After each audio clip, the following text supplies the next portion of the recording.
Ban Papua Cabang Makassar menggelar Tropical Color Run di Pantai Akarena, Jalan Metro Tanjung Bunga, Kecamatan Tamalate, Kota Makassar. Hal ini disampaikan Kepala Ban Papua Cabang Makassar, Alexander Iwan, saat berkunjung ke kantor redaksi Tribun Timur di Jalan Cendrawasih, Mamajang, Makassar. Alexander hadir bersama Funding Officer Munashira Harun dan Mirza Andina Pekuta. Event dengan konsep fun run ini berlangsung selama 3 hari. Rangkaian acara akan diisi dengan hiburan, dan puncaknya adalah Tropical Color Run. Sebanyak 1.500 peserta ditargetkan ikut serta dalam lari sejauh 7 km.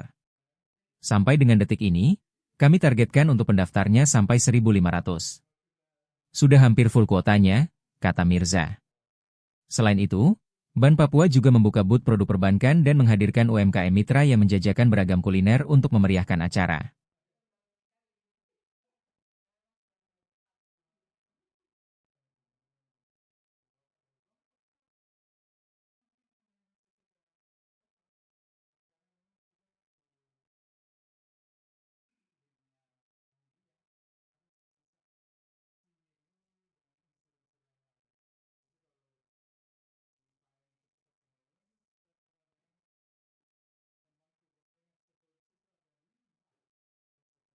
Download Tribun X sekarang, menghadirkan lokal menjadi Indonesia.